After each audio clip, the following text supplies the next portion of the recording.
सुप्रभात। बाबा कहते हैं, मेरे प्यारे बच्चे, जितना तुम करना चाहते हो ना, मेरी सेवा सत्कार या माता रानी की पूजा, उतना करो। किसी को देखकर मत करो कि किसी ने कितना किया है, उतना ही करना है। और जिसकी जितनी क्षमता होती है वो उतना करता है। और तुम मत उसको लेकर के बार बार सोचो कि तुम ऐसा नहीं कर पा रहे हो, तुम बहुत अच्छे से करना चाहते हो, नहीं कर पा रहे हो। तुम बस याद कर लो, मैं आ जाता हूँ। और माता रानी के लिए तुम विशेष भोग बनाना चाहते हो, विशेष स्थान माता को बिठाना चाहते हो, चौकी लगाना चाहते हो ना, लेकिन वो संभव नहीं हो पा रहा है तुम्हारी व्यस्तता और किसी कारण से। तो तुम चिंतित मत हो, माता रानी अपने बच्चों के पास अवश्य आती हैं। मैं जानता हूँ, बच्चा बुलाए और माँ ना आए, ऐसा कैसे हो सकता है। तुम चौकी लगाओ, दिया जलाओ या कुछ भी मत करो, सिर्फ मन से बुलाना, माँ अवश्य आएंगी। और मैं भी आऊँगा, मैं तुम्हारे घर में वास करता हूँ। और तुम ये मत सोचो कि किस तरह से क्या करें, जैसा भी बन पाए।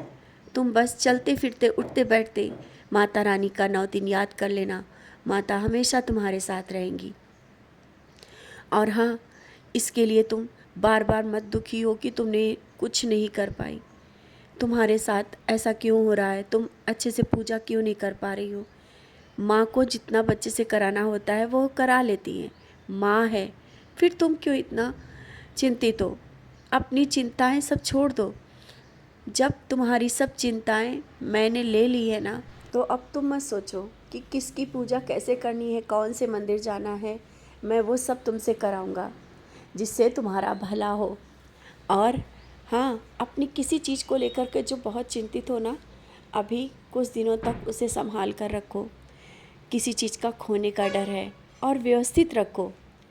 जानता हूँ कभी कभी तुम व्यस्तता के कारण चीज़ों को रख कर के भूल जाते हो, इसीलिए समझा रहा हूँ। अपनी चीज़ों को संभाल कर रखो, व्यवस्थित रखो।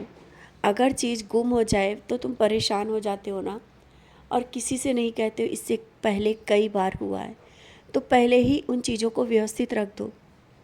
अगर कोई भी चीज़ हो, कुछ भी हो सकता है, अगर तुम व्यवस्थित नहीं रखा और वो चोरी हो गई तो तुम परेशान होगे ना।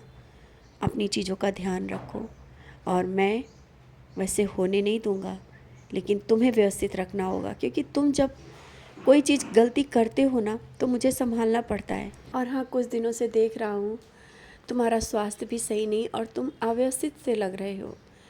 तुम्हारा किसी काम में मन क्यों नहीं लग रहा है।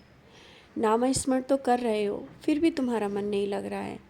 बच्चे, अपनी मन की उलझनें दूर करोगे तभी तो तुम्हारा मन लगेगा। और तुम इस तरह से निराश हुआ मत करो। जब मैं तुम्हारे साथ रहता हूँ तो फिर तुम क्यों निराश रहते हो। और हाँ, कुछ ना कर पाना तो रोज़ 9 दिन तक के एक दुर्गा चालीसा और एक हनुमान चालीसा का पाठ अवश्य कर लेना। फिर देखना तुम्हारी पूजा कैसे व्यवस्थित होती है और तुम्हारी पूजा कैसे सफल होती है। सब कुछ दूंगा, और माता रानी का भरपूर आशीर्वाद भी तुम्हें मिलेगा। घर से रोग और परेशानियां बहुत ही जल्दी जाने वाली हैं। अभी कुछ तो चली भी गई हैं, अब उतनी परेशानियां नहीं रह गई हैं घर में। कभी तुमने देखा है पहले क्या था और आज क्या है। धीरे धीरे बदलाव आ रहा है, लोगों में सकारात्मक ऊर्जा का प्रभाव हो रहा है, अच्छा सोच रहे हैं। तुम्हारे घर और परिवार में कुछ चीज़ें ऐसी भी हो रही हैं जो तुम्हें आनंदित कर देती हैं, मन को खुश कर देती हैं। और जब तुम खुश होते हो ना, तो मुझे भी बहुत खुशी होती है।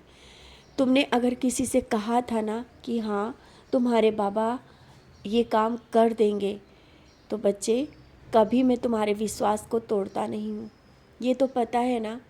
और हाँ, वो काम हो जाएगा जिस काम के लिए तुमने किसी के बोला है ना, किसी से अपने विश्वास के साथ अपने बाबा से बोला है ना, वो काम उसका हो जाएगा।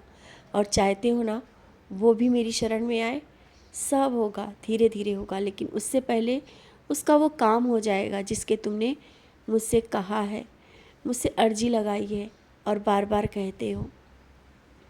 तो तुम मत निराश हो किसी बात के लिए।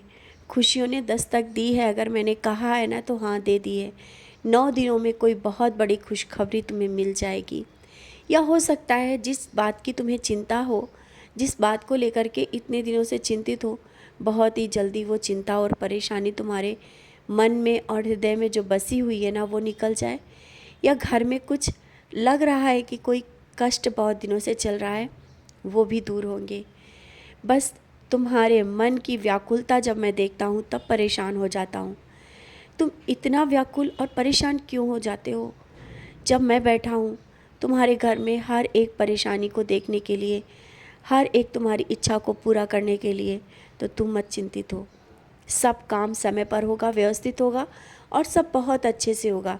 अपनी चिंता परेशानी छोड़कर अपने कर्म करो।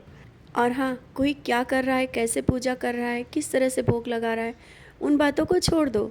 तुम मत सोचो कि तुम अच्छे से पूजा नहीं कर पा रहे हो तो तुम्हारा आशीर्वाद कहीं रुक जाएगा। ऐसा कुछ भी नहीं है। मैं तुमसे बहुत ही सीधी और सरल पूजा कराना चाहता हूँ, क्योंकि मैं जानता हूँ तुम बहुत व्यस्त रहते हो। इसी कारण तो मैं देखता हूँ कि मैं तुम्हें बहुत सरलता से हर एक पूजा का आशीर्वाद दिलाना चाहता हूँ। और तुम चिंतित मत हो, तुम्हारी पूजा सफल होगी, बहुत जल्दी सफल होगी। खुश रहो और मुस्कुराते रहो।